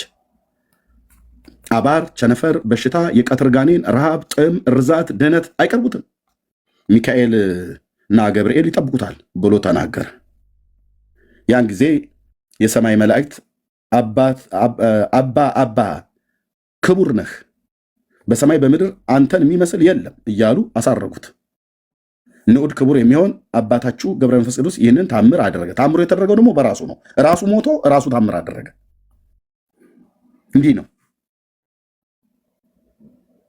ያው ከዛ በኋላ ያው በእነሱ ላይ ይኑር ማለት ነው። ኦኬ የህይወት መጽሐፍ ነው ይላል። ቅድም ቀሲስ ዲበኩሉ ምን አሉ? ለወንድሞቼ ይሰጣቸዋል። ይህንን አንብቤ ቀሲስ ዲበኩሉ ቅድም ምን አሉ? እነዚህ መጽሐፍት ለዘላለም ህይወትም ለፍርድም ለመጽደቅም ለመኮነንም አይበቁም ነው አይደል ብለው ያሉት። ቀሲስ በኩሉ ዋሽተዋል። ጥያቄ ካለኝ እንደ ልጅ እጠይቃለሁ። ኦኬ አንድ ሰው የሆነ ገድል አምጥቶ ምናምን ቢለኝ የማልቀበለው ከሆነ ኖር አልቀበልም። ምክንያቱም ገድል የመዳኛም የመጠበቂያም የመግቢያም እንትን አይደለም። የመጽደቂያም የመዳኛም እንትን አይደለም አለ። ይሄ የህይወት መጽሐፍ ነው። ገድል ለገብረ መንፈስ ቅዱስ ማለት የህይወት መጽሐፍ ነው። በቤቱ ያስቀመጠ ለቤተክርስቲያን የሰጠ መጽሐፉን የጻፈ በቤቱ ያስቀመጠ በመንግስተ ሰማያት የብርሃን ቤት ያገኛል ይላል። እርስዎ መጽደቂያ አይደለም ብለው ይላሉ። በእርግጥ አትገቡም። ቀሲስ በኩሉም አይገቡም፣ ሌሎቹም አትገቡም። ኤርሚያስ የሚባል ሰው ስታዩ ጥላችሁ እንዲደነብራችሁ እግዚአብሔር ያደርጋል። የዛ የገለአድ ቴስቢ የነቢዩ የኤልያስ አምላክ ምስክር ነው። ኦኬ ከዛ ምን አሉ? ቀጥሎ ያዋሹት ታምራት ታምር ነው። ከተቀበልክ ትቀበለዋለህ። ታምር ነው በቃ ኦኬ። ይህንን ታምር ካልተቀበልክ ገነት አትገባም የሚል ትምህርት ግን የለም። ይህንን ታምር ካልተቀበልክ ገነት አትገባም ብሎ የሚል ትምህርት የለም ማለት ካህኑ ወይስ ድርሳኑ? ቃል በቃል መንግስተ ሰማያትን አያትም። ቀደም ያየነው ቆይ እሱ አለ። ይኸው እዚህ አለ፣ እዚህ አለ። ገድላ ድርሳናትን የማይቀበሉ ሰዎች ደግሞ ለመረጃ ዳግዬ ተናገሩ፣ እውነቱን ብለን ውሸት አንቀጥፍም። ዘወርኀ ጥቅምት ገድለ ክርስቶስ ሰምራ ገጽ 54 ያው እንደዚህ ይነበባል። ከቁጥር 61 ጀምሮ እንደዚህ አነባዋለሁ። ዳግመኛም አብረን የምናነበው ዳግመኛም ከዕለታት በአንደኛው ቀን እናታቸው ክርስቶስ ሰምራ የመላእክት አለቃ እናታችን ብሎ የሚለው እኔ እናቴ ስለ አይደለች ነው ብዬ እናታቸው ነው ብዬ የምጠራው። አባታቸው ነው ብዬ የምለው እናታቸው ክርስቶስ ሰምራ የመላእክት አለቃ ቅዱስ ሚካኤል ወደ ሰማይ አሳርጎ ከፈጣሪዋ ፊት አቆማት። ጌታም በየዕለቱ ከሲኦል 3000 ነፍሳት እንድታወጣ ስልጣን ሰጣት፣ ወይንም ቃል ኪዳን ገባላት። በዚያም ጊዜ አቤቱ ጌታዬ የቅዱሳን ገድላቸው ሲነበብ ሐሰት ነው በማለት የማያምኑ ብዙ ሰዎች አሉ አለቻ ክርስቶስ ሰምራ። እንግዲህ እንደነዚህ ያሉቱ ትምራቸዋለህ ወይስ አትምራቸውም አለችው። የምን ሲነበብ? የቅዱሳን ገድላቸው ሲነበብ ሐሰት ነው ብለው የሚሉ አሉ በማለት የማያምኑ ብዙ ሰዎች አሉ አለች። ብዙ ሰዎች ናቸው የማያምኑት። ጌታዬ ሆይ የኔም አይነት ይሁን የኔም መሰል ቅዱሳን ገድላቸው ሲነበብ ሐሰት ነው ብለው የሚሉ አሉ፣ በስተዋል። እኔ ደግሞ አሁን ጨምርላታለሁ። ከዚህ በኋላ ገድል ሲነበብ ሐሰት ነው ብለው እንዲሉ በሚሊዮን የሚቆጠረውን ኦርቶዶክስ ጌታዬ አሳይቶኛል። አላወራም። እዚህ ስራውን እየሰርቷል፣ ጀምሯል፣ እንቀጥላለን። አዎ ሐሰት ነው ማለት ያለባችሁ። ገድል ድርሳን ሲነበብ ሐሰት ነው ማለት ያለባችሁ እያለም ነው ትውልዱ። አሁን ወዲያ እነዚህ መጽሐፍቶች ስዕሉን ሁሉ ቆሼ ተራ እየጣሉ ነው፣ መጽሐፍቶቹን ሁሉ ጭምር ማለት ነው። ኦኬ እኔ በመጀመሪያ ማስጥልህ ከልብህ ነው። ኦኬ ከዛ እንግዲህ እንደነዚህ ያሉትን ትምራቸዋል ወይስ አትምራቸውም ማለችው። ጌታዬ ሆይ ብላ አቤቱ ጌታዬ ብላ ማለት ነው። ከመጣሁ አይቀር ካሳረከኝ አይቀር ቅዱስ ሚካኤል እቅፍ ድግፍ አድርጎ አንተ ጋር ካመጣኝ አይቀር ልጠይቅህ አንድ ነገር። የኛ የቅዱሳን ገድል ሲነበብ ሐሰት ነው እያሉ በማለት የሚያምኑ ብዙዎች አሉ አለችው። እና እንደነዚህ እንግዲህ እንደዚህ የሚያደርጉትን ትምራቸዋል ወይስ አትምራቸውም ብላ ስትለው መልሱን የለኝ። ቀሲስ በኩሉ የዋሹት ያላወቁት ገድል ድርሳናትን የማይቀበል ዕጣ ክፍሉ ከማጋ ይሆናል ብሎ ይላል። ቀጥሎ አነባዋለሁ። እዩት ቁጥር 63 እርሱም ጌታ በጥቡ ልብ ሆነው ያለመጠርጠር የሚያምኑ ወደ መንግስቴ ይገባሉ አላት። ገድልን የሚያምኑ ወዴት ይገባሉ? ወደ መንግስቴ ይገባሉ። ቀሲስ በኩሉ ምን አሉ? የመግቢያም የመኮነኛም አይደሉም አሉ። ካህኑ ወይስ ድርሳኑ እውነት የሚናገሩት? አርእስትን ለዚህ ነው ያደረግነው። ከዛስ የማያምኑ ቢኖሩስ ገድል ድርሳናትን የማያምኑ ግን ቢኖሩ ግን ክፍላቸው ከአርዮስ እና ከሰባሊዮስ ጋር ነው አላት። አርዮስ የት ነው የገባው? ሲኦል። ሰባሊዮስ የት ነው የገባው? ሲኦል። ምንድን ያስገባቸው? ትምህርታቸው ስሁት አጋንንታዊ ነው። ነገረ ክርስቶስ ላይ ያስተማሩት የሰባሊዮሳውያን እና የአርዮስን ትምህርት እናውቀዋለን። ስለዚህ ገድላት ድርሳናትን የማያምኑ ቢኖሩ ክፍላቸው ከነ አርዮስ እና ከሰባሊዮስ ጋር ነው አላት ይላል። የሚያምኑስ በመንግስቴ ይገባሉ አለ። ቀሲስ ዲበኩሉ ምን አሉ? ገድል አንደኛ ትምህርት የለም አሉ አይደል? እዚህ ጋር ሲናገሩ ሰዋ ወይ ቀሲስ ተአምራት ምናምን ታምር ነው። ከተቀበልክ ትቀበለዋለህ። ታምር ነው በቃ ኦኬ። ይህንን ታምር ካልተቀበልክ ገነት አትገባም የሚል ትምህርት ግን የለም። ይኸው አለ ትምህርት። ይሄንን ታምር ይሄንን ገድል የማትቀበል ከሆነ ዕጣ ክፍሎት ቀሲስ ዲበኩሉ ከአርዮስና ከሰባሊዮስ ጋር ነው የሚሆኑት። ይኸው መጽሐፍ አለ። የቅዱሳን ትምህርታቸውን ከበረከታቸው ሱታፌ ልንሳተፍ አደን እናነባለን ብለን ስንል የነበረው አስመለጠኝ አብ ልጅ ኢየሱስ። ይኸው ያለመጠርጠር የሚያምኑ ቤት በገድላትና በድርሳናቱ መንግስቴ ይገባሉ አላት። ወደ መንግስቴ ይገባሉ። የማያምኑ ቢኖሩ ግን ክፍላቸው ከአርዮስና ከሰባሊዮስ ጋር ነው። አርዮስና ሰባሊዮስ የት ነው ክፍላቸው? ገሃነመ እሳት። አይ ኤርሚያስ በሁለት መጽሐፍ ብቻ አይደለም ብለህ ካልክ እቆልልልሃለሁ። እንቅልፍ መጥቶ እስክትወርቅ ድረስ መረጃ እዚህ ቤት ወጣቶቹ ጨቅ ነው እንደሚሉት ማለት ነው። ተናገር እውነቱን። የክርስቶስ ባሪያ አልዋሽም። መጽሐፍቶቻቸው ከካህናቶቻቸው ተጣልተዋል። ኦርቶዶክስ አፏ ከመጽሐፏ ተለያይቷል። እሳቸው እንዲህ የሚል ትምህርት የለም አሉ ቄሱ።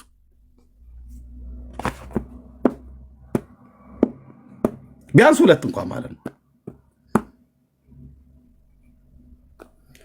እሺ ይህን ብዬ ካልኩኝ ለወንድሞቼ አገልጋዮች ስላሉ ለነሱ ልስጥ። ያው ማናቸው ናቸው? የማናቸው አስተምሮ ትክክል ነው? የካህኑ ወይስ የድርሳኑ? በእግዚአብሔር ቃል አሁን ይቀባበሉሃል ማለት ነው ወንድሞች። ቴንኪው። ታላቃችንም ስለሆነ ደግሞ አገልጋያችንም ስለሆነ ፓስተርዬ እሱ ይቀጥል፣ ከዛ እንቀጥላለን።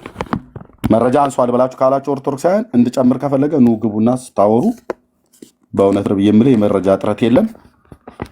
ምድሪቱ ላይ ያለውን ነገር ሁሉ የሰራዊት ጌታ እግዚአብሔር ሐሰትን መጥቶ እውነትን ለማቆም ትውልድን ለማዳን ጌታዬ ኢየሱስ ተነስቷል። ማስታወቂያ እናበዛም።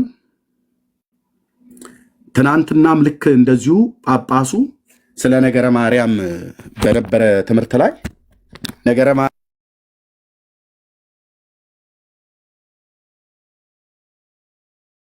ማርያም ለሰው ልጆች በደልና ኃጢአት ሞታለች፣ አባ ጊዮርጊስ ዘጋስጫ በድርሰቱ ላይ ሞታለች ብሎ የጻፈውን ነገረ ማርያም ላይ የኮምፒውተር ስህተት ነው። ኤርሚያስ ዳጊ እስኪያቸኩል ኮምፒውተር ተሳስቶ ነው አላችሁ።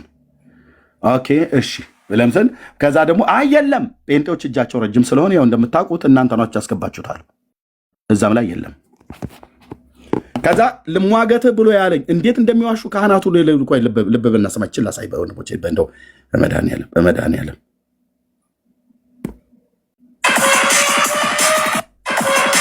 እና አቤል አቡና ወይ ይሄ አይደለም። ቆይ አንዴ ጠብቁኝማ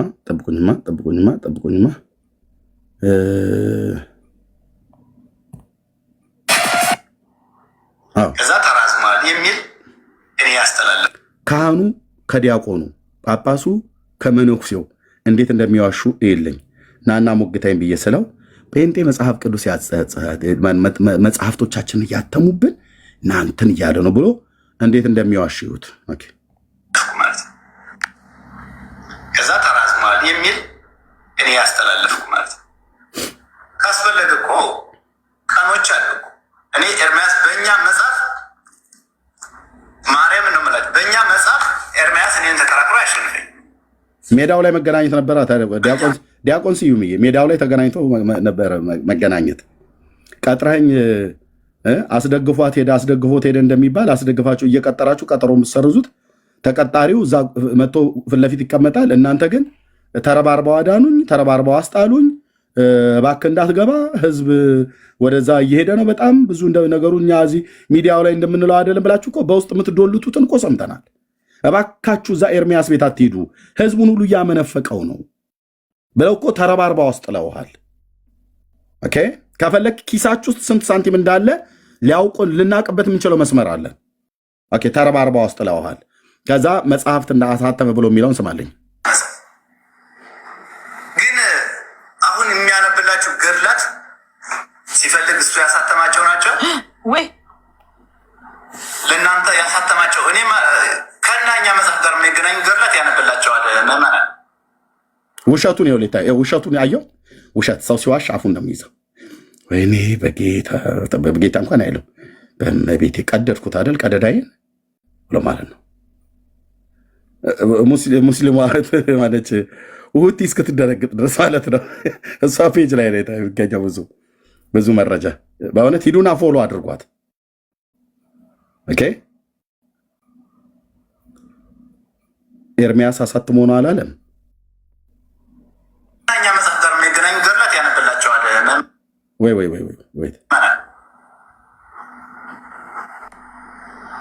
ለእናንተ ያሳተማቸው። እኔም ከእናኛ መጽሐፍ ጋር የሚገናኙ ገድላት ያነብላቸዋል ምዕመናን። ውሸታም ሰው እንደዚህ ነው። ራሱ ውሸቱን ተናግሮ ራሱ ነው የሚደነግጠው። ጳጳሱ የኤርሚያስ የሚያመጣቸው መጽሐፍ ለምን ቃል በቃል ይሰብኩታል? ቃል በቃል ኤርሚያስ የከፍተው መጽሐፍ ጳጳሱ ደግሞ ቃል በቃል ይሰብኩታል። እሺ ቀጥል ኤርሚ። እሱ ጋር ነው የምንመጣው ዳጊ። እኔ ከዛ ልሰጣችሁ ነው። ችግር የመጣው እዛ ጋር ነው። አንተ መጽሐፉን ትከፍታለህ፣ እሳቸው መጽሐፉ ላይ ያለውን ሀሳብ አውደ ምሕረት ላይ ቃል በቃል ይሉታል። ስለዚህ ማተሚያ ቤቱንም ሄዳችሁ ቼክ ማድረግ አያስፈልጋችሁም። ጳጳሱ ኤርሚያስ የሚከፍታቸው መጽሐፍ ቃል በቃል ይሰብኩታል። ተበልታችኋል። ቀጥል ኤርሚ። አዎ ለእናንተ ያሳተማቸው። እኔም ከእናኛ መጽሐፍ ጋር የሚገናኙ ገድላት ያነብላቸዋል ምዕመናን። ውሸት፣ አቤት ውሸት! ወይኔ ውሸቴ ቀደዳይን ቀደድኩት ብሎ እኮ ማለት ራሱን ያፈረው ሰው ሲያፍር አፉን ይይዛል። ራሱ ዋሽቶ ወዲያው ወደ ማይክሮ ሰከንድ ሳይሞላ ህሊና የሚባል አለ። አንተ ውሸታም እያለው ነው።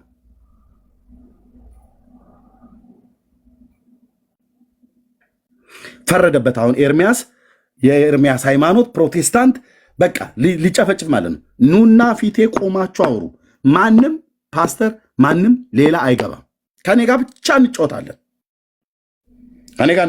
ብቻ ኑ። የትኞቹ መጽሐፍት እንዳሳተሙ እንደዚህ ነው የሚዋሹብን። ኦኬ ወንድምነት ዳጊ ያለውን ቪዲዮ ላሳይና ከዛ ልስጥ። ኦኬ ጳጳሱ ሁሉ ጭምር ሳይቀር እኔ ባሳተምኩት መጽሐፍት ላይ ነው እንደ አግኝተው የሚያወሩት። ማርያም ለኃጢአተኞች ሞታለች ብሎ የሚለውን ደጋግመን ስንት ጊዜ አሳየን አይደል?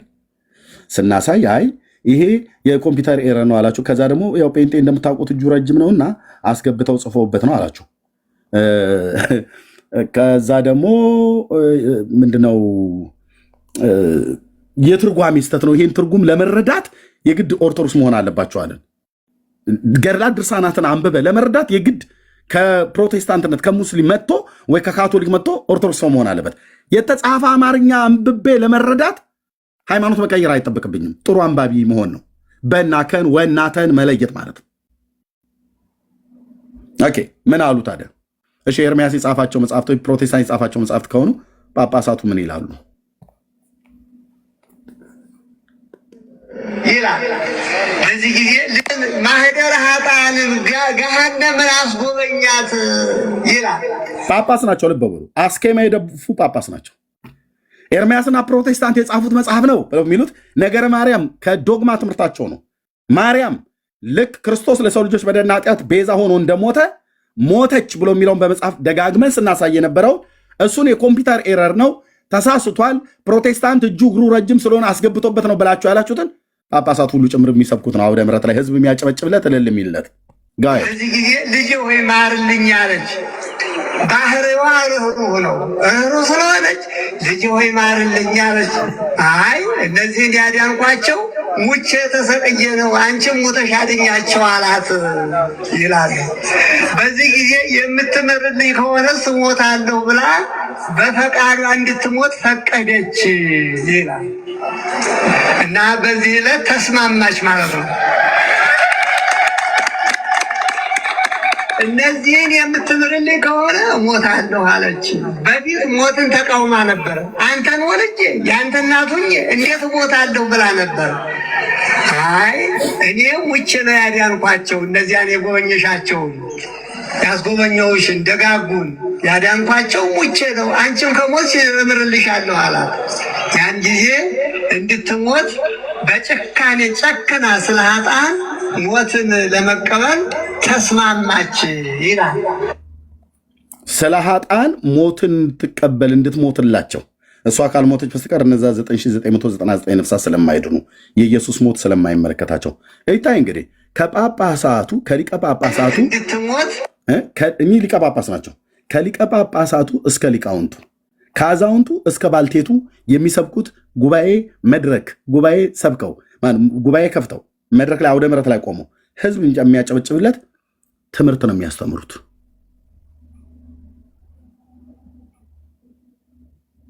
ያው ስለዚህ ማን ነው ትክክለኛ ብሎ የሚለውን ለማለት ለፓስተርዬ ልስጠው። የማናቸው አስተምሮ ነው ትክክል? ጳጳሳቱ የሚናገሩት ነው ወይስ መጽሐፍቶቹ? ካህኑ የሚናገረው ወይስ ድርሳኑ የሚናገረው? ፓስተርዬ። አቤት ምል በጣም በቃ ለመናገር ራሱ እኮ የሚቸግር በጣም የሚያሳዝን ነገር ነው። ማለት መጀመሪያ ስታነብ በጣም ብዙ ነው የሳኩት እስኪያመኝ ድረስ፣ ግን ወደ በኋላ ላይ ነገሩ በጣም እየዘገነነ ነው የመጣው። ምንም ጥያቄ የለውም። እዚህ ሶሻል ሚዲያው ላይ ለማስተባበል የሚሞክሩት ሰዎች እንደዋሹ ያው በግልጽ ይታያል እኮ። እና ማን ነው ልክ ከተባለ የቤተ ክርስቲያኒቱ ሰነድ ነው ልክ። የቤተ ክርስቲያኒቱ ሰነድ ነው ልክ። የቤተ ክርስቲያኒቱ ሰነድ ልክ አይደለም የሚሉ ከሆነ ይሄ ሰነድ በቤተ ክርስቲያኒቱ መወገዝ አለበት፣ መወገዝ አለበት። አንድ በጣም ምን ማለት እንደሆነ የማይገባኝ ደጋግመው የሚያነሱት አሁን መምህር ዲበኩሉም ሲናገሩ እንደሰማኸው ለሙግት ለክርክር አይበቁም ምናምን የሚል ነገር ያወራሉ። በምን አግባብ ይሄን እንደሚሉ አላቅም። በምን አግባብ ይሄንን እንደሚናገሩ አላቅም።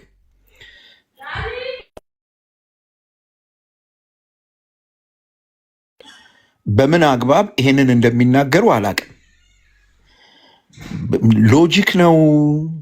ህግ ነው? በምን አግባብ ነው ይሄንን የሚሉት? ለምሳሌ እኛ እምነታችን፣ መንፈሳዊ ተግባራችን፣ ባህሪያችን፣ አገልግሎታችን ማናቸውም በወንጌላውያን ክርስቲያኖች አካባቢ ያለ ወይም በወንጌላውያን ክርስቲያኖች አምልኮ፣ መንፈሳዊ አገልግሎት፣ ባህሪ፣ ልምምድ ውስጥ የመጨረሻው ወሳኝ መጽሐፍ ቅዱስ ነው እንላለን። መጽሐፍ ቅዱስ ነው። መጽሐፍ ቅዱስ 66 መጽሐፍት አሉት። 66ቱም መጽሐፍ ወሳኝ ነው ነው የምንለው እንጂ ገንጥለን አውጥተን አይ ይሄኛው ለመወያያ አይሆንም አንልም። እነዚህ ሰዎች 66ቱን መጽሐፍ ይዘዋል። 66ቱ መጽሐፍ ይመለከተናል ይላሉ። ልክ ነኝ አይደል? የ80 ያህዱ አካል ነው አይደል? 66ቱ መጽሐፍ ልክ ነው ፓስተር። አዎ። ከዛ ይመጡና እነዚህ መጽሐፍት ዶግማ አይደሉም ይላሉ። ቅድም አንተ ያነበብከው ላይ የህይወት መጽሐፍ ተብሏል። ይሄ መጽሐፍ አሁን ቅድም አንተ ያነበብከው ማነው ስማቸው? አቦዬ ነው ማነው ስማቸው? ሰውየው የእሳቸው ሰውዬ ታሪክ ያለበት መጽሐፍ የህይወት መጽሐፍ ነው ተብሏል። ልክ ነው። የህይወት መጽሐፍ ነው። ይሄ ማለት ከመጽሐፍ ቅዱስ እኩል ስልጣን አለው ማለት ነው። ምክንያቱም አንድ የህይወት መጽሐፍ ነው ያለው፣ እሱም መጽሐፍ ቅዱስ ነው። ከእግዚአብሔር ቃል ውጪ ህይወት የሚገኝበት መጽሐፍ የለም። ሁሉ መጽሐፍት በዚህ መጽሐፍ ነው የሚለኩት፣ የሚመዘኑት። ከዚህ መጽሐፍ ጋር ከተጋጩ ስሁት ናቸው። ስለዚህ ቤተ እምነቲቱ ወይም እዚህ ሶሻል ሚዲያው ላይ አይ እነዚህ ነገሮች ልክ አይደሉም የሚሉ ሰዎች ለአባቶቻችን ለሚሏቸው ቤተ እምነቲቱን ለሚመሩ ሰዎች ሊያቀርቡ የሚገባው ጥያቄ ምንድን ነው? እኛ መጽሐፍ ቅዱስን እናምናለን፣ አት ሴም ታይም ደግሞ ይህን መጽሐፍ ይታመናል። ሁለቱ ይጋጫል። እኛንም በየሶሻል ሚዲያ ውሸታም እያደረገን ነው። ስለዚህ ይሄ ነገር ይወገዝ ነው ማለት ያለባቸው እንጂ ይሄ ነጭ ውሸት እኮ ነው። አሁን መምህር ዲበኩሉም የተናገሩት ነጭ ውሸት ነው። ያኛው ልጅ ራሱን እስኪያሸማቀቀው ድረስ እኔ ማለት ኤርሚያስ ይህን ሁሉ መጽሐፍ ማሳተም የምትችልበት ብር ካለ ምን አሳበደ? ዝም ብለህ ኢንቨስት አታደርገውም? እንዲህ ያለበት ሀገር ላይ እኮ እርሻ ብታርስበት እኮ ብዙ ብር ታገኛለህ። አንዳንዴ ህዝቡን በጣም አንደርስትሜት አድርገው አድማጮቻቸውን በዚህ ልክ የሚሰሟቸውን ሰዎች መናቅም ተገቢ አይደለም። የሚያገለግሏቸውንም ሰዎች ምንም አያውቁም ብሎ በዚህ ልክ መናቅም በፍጹም ተገቢ አይደለም። ለማንኛውም እነዚህ መጽሐፍቶችም ሆኑ የቲክታኮቹ ሰዎች ያሉት ነገር ሁሉ ውሸት ነው። ሰው ሊድን የሚችልበት፣ ሰው ወደ እግዚአብሔር መንግስት ሊመጣ የሚችልበት፣ የኃጢአት ይቅርታ ሊቀበል የሚችልበት እውነት መጽሐፍ ቅዱስ በግልጽ አስቀምጧል። ከዚህ እውነት ውጭ ያሉ ነገሮች ሁሉ ውሸት ናቸው። ስለዚህ አሁን ያሳየህን የቄሶቹ እነዚህ የመምህር ዲበኩሉም የልጁም ውሸት የመጽሐፍቶቹም አንድ ላይ የሚጋጩት ከዚህ የእግዚአብሔር ቃል ጋር ነው። ጌታችን ኢየሱስ ክርስቶስ ከሙታን ከተነሳ በኋላ ለ40 ቀን ከሐዋርያቱ ጋር ወይም ከደቀ መዛሙርቱ ጋር በነበረው ቆይታ ውስጥ ያደረጋቸው ነገሮች አሉ እና በትንሣኤው እንዲያምኑ ከፍተኛ ትግል ነው የተካሄደው እና ልክ በትንሣኤው በኢየሱስ ክርስቶስ ትንሣኤ ሲያምኑ ያላቸው ነገር ይህንን ነው። እኔ በደንብ ኦርቶዶክሳውያንም ሊያስቡበት የሚገባ ነገር ነው ብዬ አስባለሁ። ሉቃስ ወንጌል ምዕራፍ 24 ቁጥር 24 ጀምሮ ያለውን ተመልከት። እርሱም ከእናንተ ጋር ሳለሁ በሙሴ ሕግና በነቢያት በመዝሙራትም ስለ እኔ የተጻፈው ሁሉ ይፈጸም ዘንድ ይገባል ብዬ የነገርኳችሁ ቃሌ ይህ ነው አላቸው ይላል። ልብ በል። የብሉይ ኪዳን መጽሐፍት ነቢያቱም ሆኑ ሕጉም ሆነ መዝሙራትም ሆኑ የሚያወሩት ስለ እኔ ነው ያለው ጌታ ኢየሱስ። እና እነሱ ስለ እኔ የተናገሩት ነገር ሁሉ ሊፈጸም ይገባዋል። ለዚህ ነው የሞትኩት፣ ለዚህ ነው የተነሳሁት ወይም በዚህ ሂደት ውስጥ ያለፍኩት። ከዛስ እግዚአብሔር ቃል እንዲህ ይላል፣ በዚያ ጊዜ መጽሐፍትን ያስተውሉ ዘንድ አእምሯቸውን ከፈተላቸው፣ እንዲህም አላቸው። አእምሯቸው በተከፈተ ጊዜ ጌታ ኢየሱስ የተናገረውን ነገር ነው እንዲሰመርበት መፈልገው። ምን ብሎ ይናገራል? ክርስቶስ መከራ ይቀበላል፣ በሦስተኛውም ቀን ከሙታን ይነሳል። ሁለት ቁልፍ ነገሮች። ክርስቶስ የእግዚአብሔር ክርስቶስ፣ ይሄ ሰው በየሃይማኖት የፈጠረው ክርስቶስ አይደለም። መጽሐፍ ቅዱስ የሚያወራለት በመንፈስ ቅዱስ አማካኝነት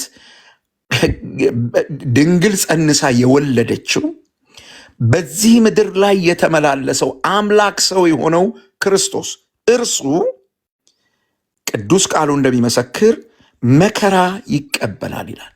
ለምን? ቀጥሎ ያለውን ነገር ተመልከት። እሱ መከራን ስለሚቀበል አንድ፣ ከዛ የመከራው ጥግ በመስቀል መሞት ነው። በመስቀል ሞቶ ይቀበላል። ከዛስ ከሙታንም ይነሳል ይላል። በዚህ መከራ ውስጥ የሚያልፍበት ምክንያት ምንድን ነው ከተባለ በስሙ ንስሐና የኃጢአት ስርየት። 4 ነጥብ። ሰሞኑን አኬ የተባለው ኦርቶዶክስ ወንድም እንደተናገረው በክርስቶስ ኢየሱስ በኩል ካልሆነ በስተቀር ጭንቅላትም ይፈነዳል፣ ጠዋ ብለህ ትፈርጣታለህ እንጂ ወደ አብ መድረስ አትችልም እንዳለ ሁሉ አሁንም ሚሊየን ገድል ሊኖር ይችላል፣ ሚሊየን ተረት ሊኖር ይችላል። ሰው ጠዋ ብሎ ይፈነዳታል እንጂ ንስሐና የኃጢአት ስርየት በኢየሱስ ክርስቶስ ብቻ ነው የሚገኘው። አበቃ።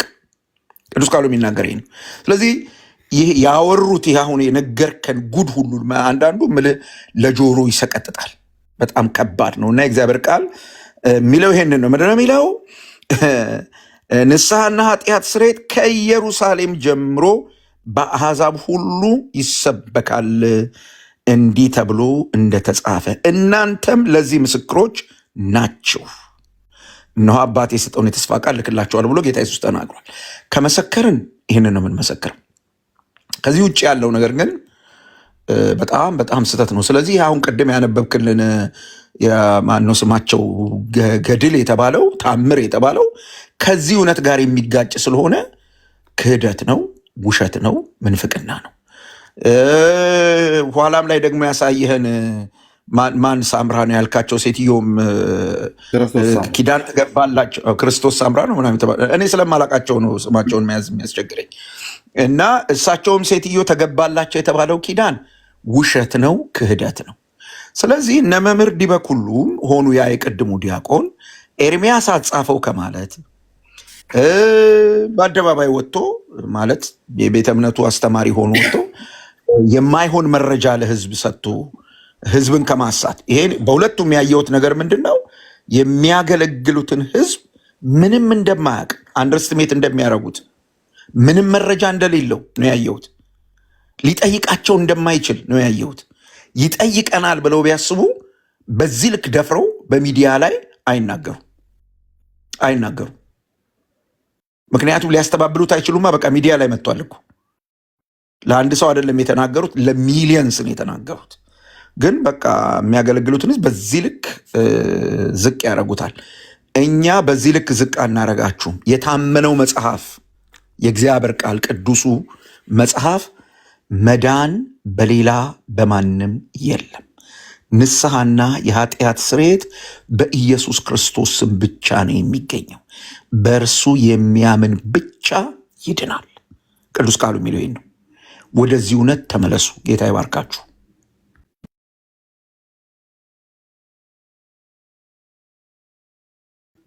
አብቅቻለሁ ኤርሚዬ።